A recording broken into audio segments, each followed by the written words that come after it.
Hello everyone. अभी BEd first year second year के एग्जामिनेशन चल रहे हैं। इसमें पेडागोजी पेपर का जो है एग्जाम आप लोगों का होने वाला है।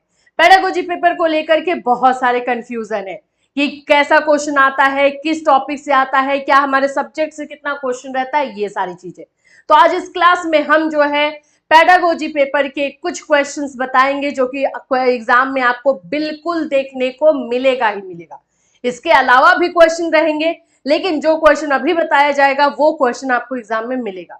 तो चलिए स्टार्ट करें। पेडागोजी पेपर का एग्जामिनेशन सामने है आप लोगों को, इसलिए ये क्वेश्चन सारा आज आपको ये दिया जा रहा है, आज ही कर लेना। कल भी एग्जामिनेशन है, कल के बाद भी बहुत सारे लोगों का एग्जाम है, तो ये सारे क्वेश्चन एटलीस्ट कंप्लीट करके जाना। इसके अलावा जो भी करना होगा वो बिल्कुल कर लेना, ठीक है। चलो स्टार्ट करें। उससे पहले आपको बता दें कि इस चैनल पर आप लोगों को जो है टीचिंग से रिलेटेड क्लासेस, इंफॉर्मेशन और नोट्स सभी चीजें जो है प्रोवाइड की जाती है। हमारा 4 बजे का क्लास फ्री क्लास होता है जिसमें हम बीएड के क्लास को कंडक्ट करते हैं। इसके अलावा आप हमारे ऐप पर जा सकते हो, कैटली सोनी ऐप जो है, जिसमें कि आपको फ्री मटेरियल और हमारे पेड नोट्स, पेड क्लासेस रहते हैं। Agra university BEd first year second year का जो है एमसीक्यू बैच स्टार्ट हुआ है अभी, तो जो भी वहां से बिलोंग करते हैं वो ले सकते हैं। या पेडागोजी पेपर आप लेना चाहते हो तो पेडागोजी पेपर भी जो है वहां पर दिया गया है, जिसको आपको पूरा कंप्लीट करना है। कोई इसमें सिचुएशन ही नहीं है, सारा जो पीडीएफ दिया गया है वो पूरा पीडीएफ कंप्लीट कीजिए, क्वेश्चन उसमें से रहेगा। चलो सबसे पहले तो मैं आपको बता दूं पेडागोजी पेपर में क्वेश्चन किस प्रकार का पूछा जाता है। चाहे आपका पेडागोजी पेपर कोई भी हो, मैं बोल रही हूं आप लोगों का पेडागोजी पेपर कोई भी हो, चाहे हिंदी हो, इंग्लिश हो, कॉमर्स हो, साइंस हो, सोशल साइंस हो, होम साइंस हो, कोई भी हो, ये 70% मैंने लिखा है कॉमन क्वेश्चंस। कॉमन क्वेश्चंस या कॉमन टॉपिक्स जो है 70% रहता है पेडागोजी में, सभी पेपर में।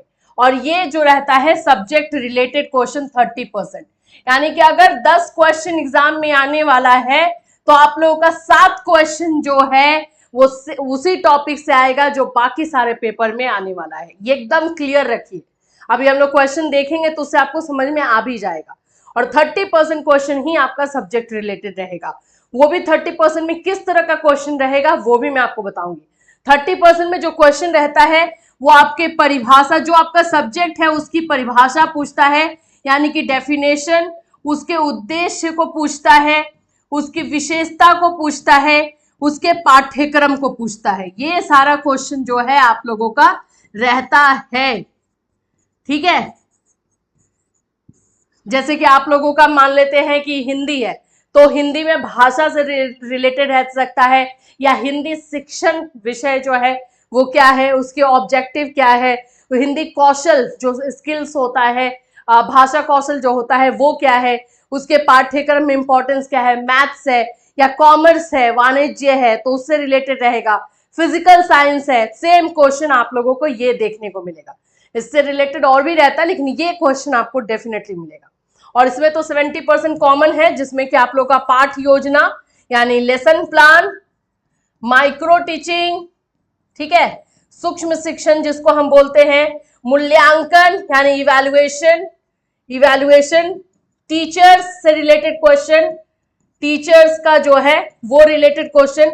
ऐसे ये क्वेश्चन आप लोग का सभी में पूछा जाता है कि आइडियल टीचर क्या है, एक हिंदी शिक्षक के जो है टीचर के क्वालिटीज क्या होनी चाहिए, फिजिकल साइंस टीचर के क्वालिटीज क्या होनी चाहिए, इस तरह का। और टेक्स्ट बुक, ये सारे कॉमन क्वेश्चन है, ठीक। अभी आप लोग को ये सारी चीजें उतना हम सोचोगे कि मैम तो ऐसे ही बोल रही है, नहीं भाई, चलो क्वेश्चन देखते हैं फिर एक एक करके समझ जाएंगे। अभी जो पेडागोजी पेपर है आप लोग का, मैं वही जो है लेने वाली हूं, जिससे कि आप लोग को कोई प्रॉब्लम ना हो। यहां पर आप लोग देख लो, ये आप लोग का हिंदी का है, हिंदी का क्वेश्चन पेपर आप लोग को एग्जामिनेशन सामने में है। देखो इस 4 नंबर वाले में तो क्वेश्चन कोई भी आ जाएगा। 4 नंबर वाले में ऐसा जरूरी नहीं है कि आप लोगों को जो है वही क्वेश्चन दे जो कि आप लोगों का शॉर्ट में ही आता है, वो लॉन्ग वाला क्वेश्चन भी आपको 4 नंबर में दे देगा। देवनागरी लिपि के बारे में पूछा गया, लिपि क्या होता है, तो ये, और हिंदी की स्थिति। अच्छा एक बात याद रखो, ये वाला जो क्वेश्चन है ना, ये आप खुद से भी कर सकते हो। 21वीं शताब्दी में अभी हिंदी की स्थिति क्या है, हिंदी का सिचुएशन क्या है, किस तरह से हिंदी को इग्नोर किया जा रहा है और इंग्लिश इस पे हावी हो रहा है, ये सारी चीजें लिखनी है। 4 नंबर का है तो कम से कम 2 पेज लिखना, इतना आप लिख सकते हो। 2 पेजेस जो है हिंदी के सिचुएशन के ऊपर जो अभी है, आप फील भी करते हो कि जो थोड़ा सा इंग्लिश बोलता है, भले उसको ज्ञान हो, नॉलेज हो ना हो, उसको हम सुपीरियर मानने लगते हैं। तो हिंदी अपने ही देश में जो है अपनी पहचान खो रही है। तो ये आप लोग खुद से भी लिख सकते हो। हर चीज आपको जरूरी नहीं है कि बुकीज ही मिले, टीचर हो भाई, बीएड टीचर हो आप लोग। पाठ योजना, लेसन प्लान, ये क्वेश्चन आप लोगों का शॉर्ट में है, लॉन्ग में भी रहेगा, मैं आपको बता रही हूँ। गृह कार्य का संशोधन यानी होमवर्क, ये आप लोगों का जो है ऑब्जेक्टिव में इस तरह के क्वेश्चन रहेगा। अब ये नहीं कि यही रहेगा, लेकिन इस तरह का क्वेश्चन आपको रहेगा। अब आ जाते हैं लॉन्ग में, जो यूनिट से है। एक आप लोग इतना मान लो कि इस वाले में आपको भाषाई कौशल वाला क्वेश्चन रहेगा, जिसको हम बोलते हैं कि जो रीडिंग, लिसनिंग, ये सब जो होता है, बोलना, सुनना, ये जो 4 स्किल है, तो इन चारों स्किल को जरूर कर लेना, उसका इंपॉर्टेंस कर लेना, ये आपको जरूरी है। अब आप बोलोगे मैम इसमें प्राथमिक स्तर पे ऐसे लिखा हुआ है, कोई जरूरी नहीं है कि आप वही इंपॉर्टेंस सिर्फ बताना है। आपको पता है कि स्किल का इंपॉर्टेंस जरूरी है, वो बिल्कुल जरूरी है। विदाउट स्किल, विदाउट बोलना, पढ़ना, सुनना, हम क्या कर लेंगे हिंदी को, या हिंदी क्या किसी भी लैंग्वेज को हम क्या ही कर लेंगे। तो ये सारी चीजें लिख देना आपको। ऊपर में देखोगे हिंदी भाषा में पाई जाने वाली अक्षर विन्यास संबंधित त्रुटियां, ये सारे क्वेश्चन थोड़ा सा अगर आपको टफ लग रहा है तो मैं बोलूंगी इसको चूज कर लो। भाषाई कौशल वाला क्वेश्चन आपको 100% रहने वाला है, ये समझ लो। फिर है सूचना एवं संप्रेषण तकनीक के माध्यम से बच्चों में भाषाई कौशल का विकास कैसे किया जा सकता है, इसको भी आप खुद से भी लिख सकते हो, मैं बता रही हूँ कैसे। आज के टाइम में जो टेक्नोलॉजी है, जो इंफॉर्मेशन टेक्नोलॉजी है, उसके थ्रू हम बच्चों में स्किल डेवलपमेंट कैसे कर सकते हैं, बच्चों के अंदर जो है लैंग्वेज स्किल कैसे डेवलप किया जा सकता है। तो आप लोगों को पता है कि भाषा में जो है लैब यूज हो रहा है, भाषा लैब जो है लैंग्वेज लैब यूज किया जा रहा है, जिसके थ्रू जो है बच्चों को एग्जैक्टली प्रोनाउंसिएशन कैसे करना है, कौन से वर्ड को, कौन से लेटर को कैसे बोलना है, ये सिखाया जाता है। वही चीज आपको लिखनी है, लेकिन नहीं कर सकते हो तो कोई दिक्कत नहीं, पाठ योजना दिया हुआ है, मैंने आपको बोला ही था। पाठ योजना वाला एक क्वेश्चन रहेगा लेसन प्लान का लॉन्ग में, शॉर्ट में भी दिया हुआ है इसमें, लेकिन लॉन्ग में 100% रहेगा। ये क्वेश्चन मान के चलो 100% आपको रहने वाला है।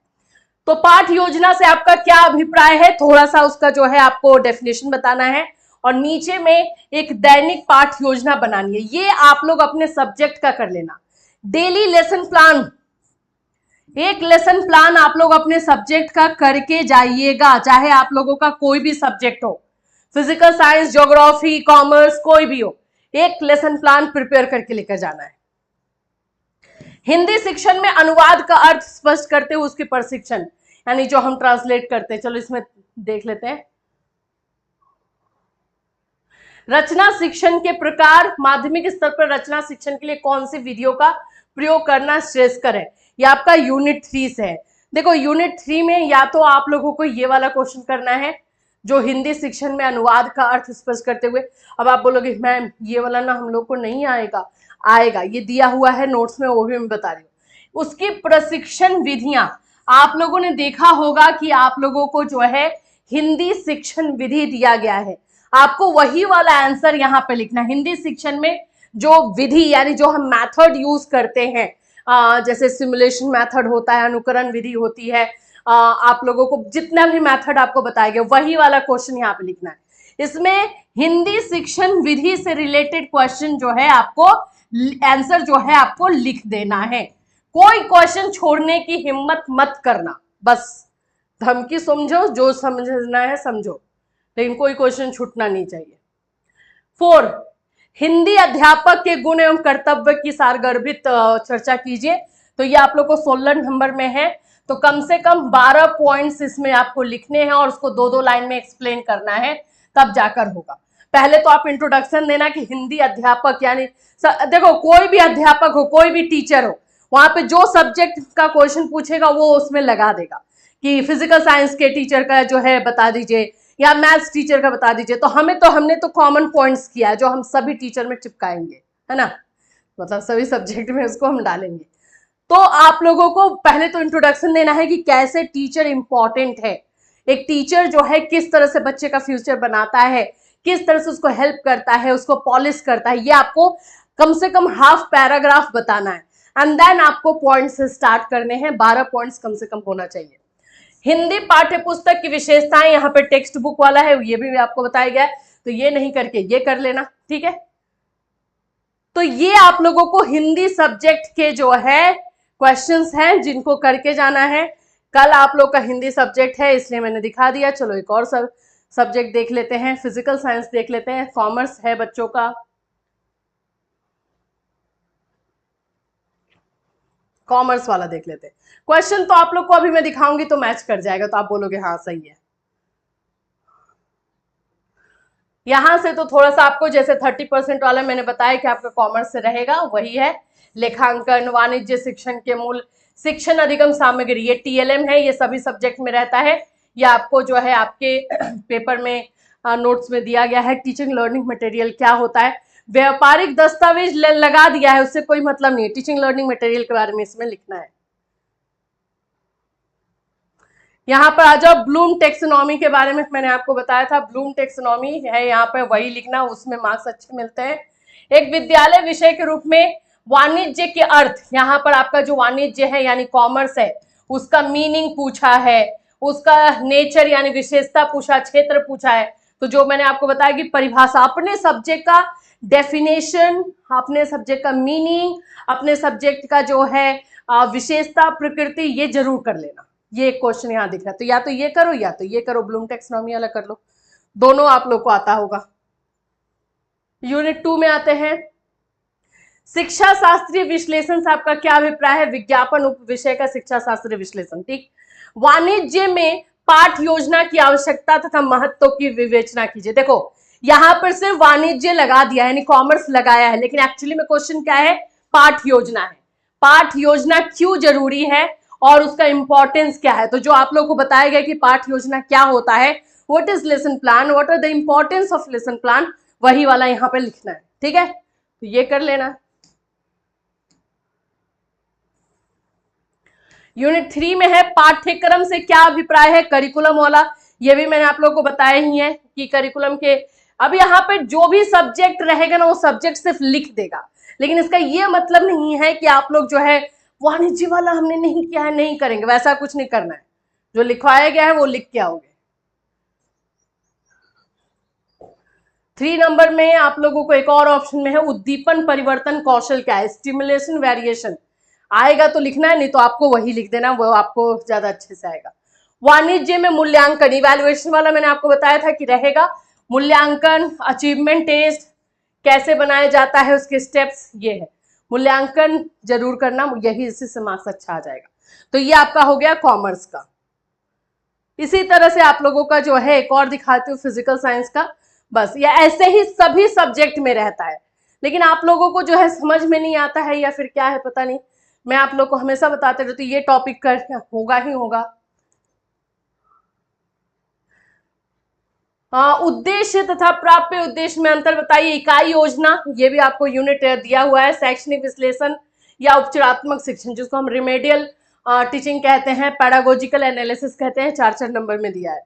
माध्यमिक विद्यालय स्तर पर भौतिक विज्ञान की प्रकृति, यहाँ पर भी आपको फिजिकल साइंस का इंपॉर्टेंस लिखना है, फिजिकल साइंस किसे कहते हैं वो लिखना है। ये भी या तो भौतिक विज्ञान के अनुदेशात्मक उद्देश्य, या तो उद्देश्य को लिख दो या तो किसे कहते हैं उसकी विशेषता लिख दो।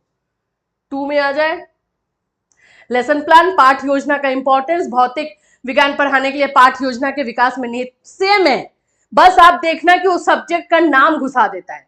वाणिज्य में कॉमर्स का नाम हो गया, हिंदी में हिंदी का नाम हो गया, और यहां पर आपको फिजिकल साइंस का नाम हो गया। उद्दीपन परिवर्तन कौशल ये नहीं है, पाठ योजना करना है, ठीक है। उद्दीपन परिवर्तन कौशल को छोड़ देना है। ऊर्जा तथा ऊर्जा के प्रकार, शिक्षा शास्त्रीय विश्लेषण, या शिक्षा शास्त्रीय विश्लेषण क्या है, ऊष्मा का संचरण और शिक्षा शास्त्रीय विश्लेषण, ये आप लोग का जो 30% क्वेश्चन मैंने बताया उसमें से एक आ गया है। तो देखो शिक्षा शास्त्रीय विश्लेषण पैडागोजिकल एनालिसिस कहा जाता है, इसको नहीं होगा तो इसको एक देख करके जाना, क्योंकि हम देख रहे हैं कि बार बार ये रिपीट कर रहा है, तो ये वाला एक कर लोगे तो आप लोगों को कहीं कहीं पर हेल्प हो जाएगा। मापन मूल्यांकन और श्रेणीकरण और परीक्षा की व्याख्या, मापन मूल्यांकन आपको बताया गया है, या फिर आप कर सकते हो, ये भी आपको बताया गया है, नोट्स लिखने को, फॉर्मेटिव इवैल्यूएशन, समेटिव इवैल्यूएशन या डायग्नोस्टिक इवैल्यूएशन। यही है पेडागोजी का जो है क्वेश्चन। आज हमने सिर्फ 3 सब्जेक्ट को बताया, लेकिन ऐसे ही बाकी सारे सब्जेक्ट्स में भी आएगा। प्लीज ध्यान देना, खुद थोड़ा सा दिमाग लगाओ। क्वेश्चन 70% कॉमन होते हैं, 70% कॉमन होता है, 30% ही से क्वेश्चन जो है अलग होता है सब्जेक्ट वाइज। उसमें भी आप डेफिनेशन और उसका मीनिंग और उसके जो है कैरेक्टरिस्टिक्स कर लेते हो, तो वहां पर भी आप 10% कवर कर सकते हो। तो क्या डरना, इतना कर ही के जाएंगे तो 90%, अगर 80% हम कंप्लीट करके सिलेबस जा रहे हैं तो ऑप्शन तो रहेगा ही वहां पर।